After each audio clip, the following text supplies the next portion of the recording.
Hi, my name is Brittany Lytle, and today we're going to talk about triclosan. Is it safe?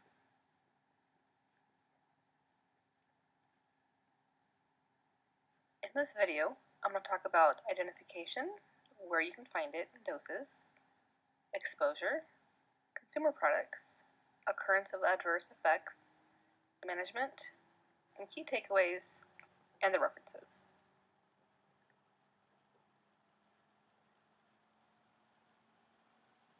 Triclosan. According to the EPA, triclosan is a chlorinated aromatic compound.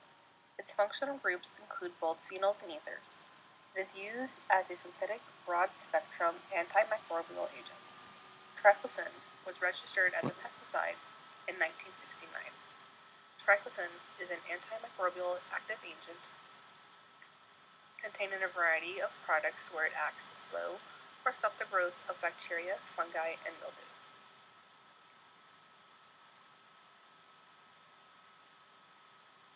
According to Professor Samuel Epstein at the University of Illinois School of Public Health, Chicago, triclosan persists in the environment, accumulating as it passes up the food chain to our bodies, and contributes to reduced resistance to antibiotics.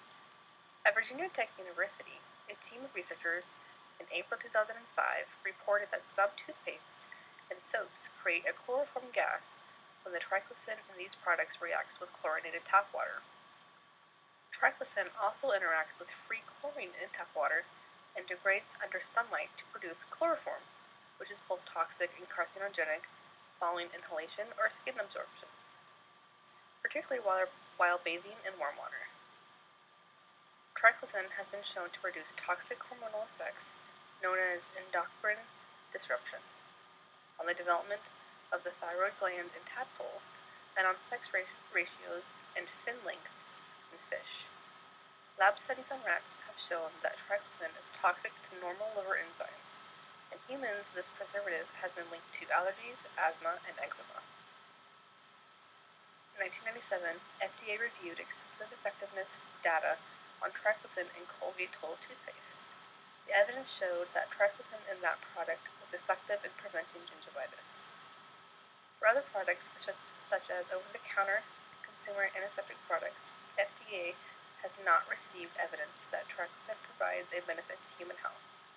At this time, FDA doesn't have enough evidence that triclosan in OTC consumer antibacterial soaps and body washes provide any benefit over washing with regular soap and water.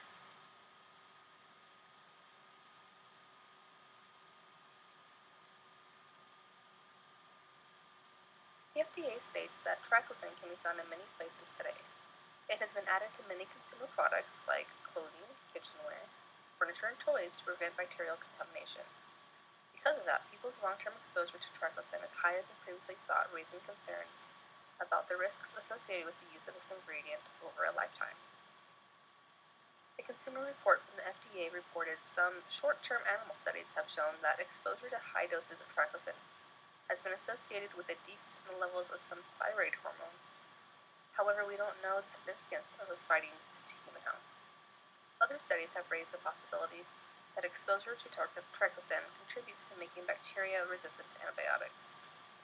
However, at this time, we don't have enough information available to assess the level of risk that triclosan poses for the development of the antibiotic resistance. The FDA has also shown concerns to the effects of use in humans. They don't know how triclosan affects humans, and much research is needed.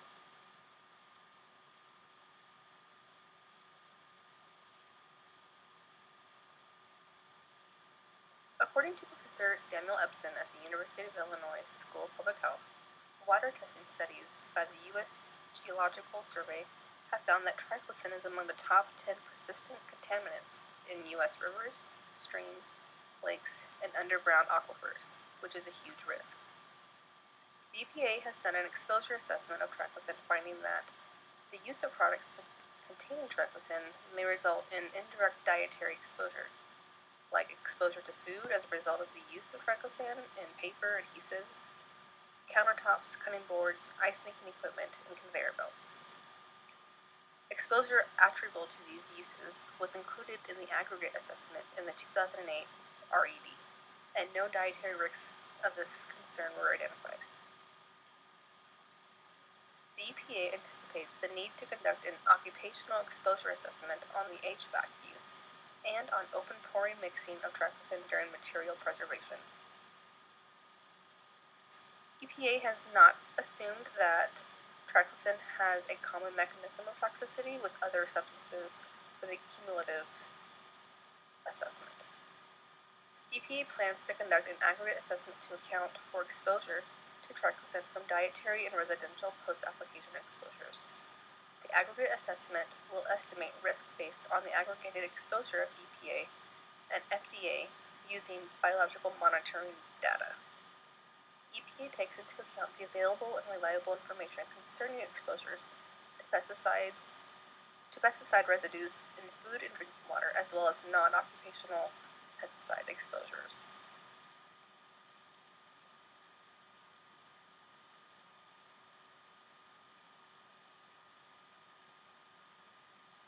As you can see, there are numerous products that contain triclosan, from soaps to dental care, cosmetics, deodorant, first aid, and kitchenware.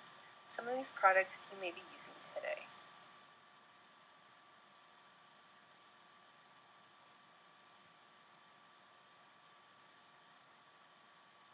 Most products with triclosan will advertise the antibacterial component. However, there have already been products that have since removed triclosan from their ingredients.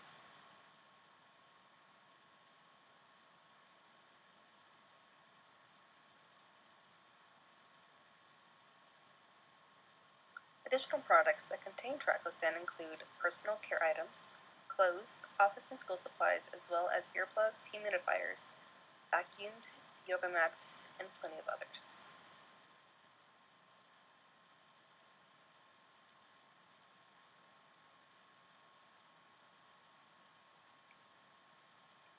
The FDA issued a proposed ruling in 2013 requiring safety and efficacy data from manufacturers, consumers, and others if they wanted to continue marketing antibacterial products containing those ingredients. But very little information has been provided. This is why the FDA is issuing a final rule under which over-the-counter consumer antiseptic wash products containing the majority of the antibacterial active ingredients, including triclosan and triclocarban, will no longer be able to be marketed. Why? Because the manufacturers have not proven that those ingredients are safe for daily use over a long period of time. However, manufacturers haven't also shown that these ingredients are any more effective than just using plain soap and water in preventing illnesses and the spread of certain types of infections. Some manufacturers have already removed these ingredients way before the FDA's final rule. According to a study done by Badeau et al., because of its partial elimination in sewage treatment plants, most reports describe triclosan as one of the most commonly encountered substances in solid and water environmental departments. It has been detected in a microgram per liter and microgram per kilogram level in sewage treatment plants, natural waters, and sediments, as well as in drinking water. However, due to its high hydrophobicity, triclosan can accumulate in fatty tissue and has been found in fish and human samples like urine, breast milk, and serum. Triclosan is known to be biodegradable, photounstable, and reactive toward any chlorine and ozone.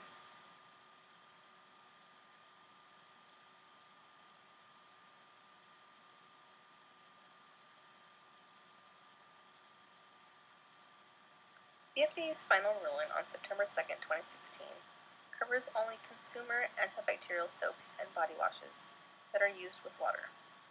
This does not apply to any hand sanitizers or hand wipes, and it also does not apply to antibacterial soaps that are used in any healthcare settings like hospitals and nursing homes.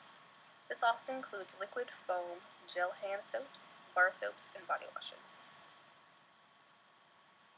According to the Department of Health and Human Services, the Food and Drug Administration, on September 6, 2016, they state, in sum, the total available data regarding the safety profile of triclosan does not contain sufficient information to find that triclosan use in consumer antiseptic wash products contain enough information for the GRAS. Moreover, we reviewed studies submitted in the comments to support efficacy for triclosan. These studies are not designed as adequate and well-controlled clinical outcome studies and are not sufficient to determine the GRAE status of triclosan as a topical antiseptic.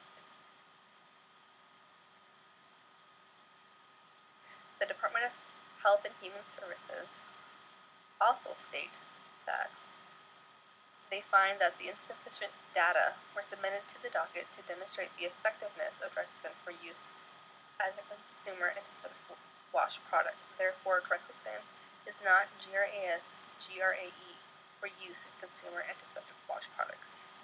This final rule applies to consumer antiseptic wash products that are intended for use with water and are rinsed off after use, including hand washes and body washes.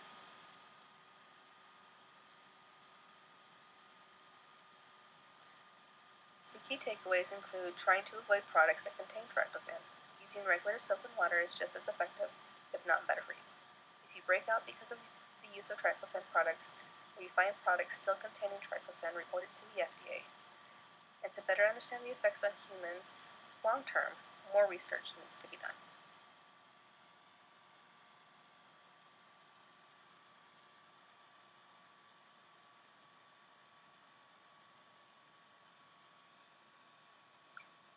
Thank you for watching this video, and I hope it was helpful.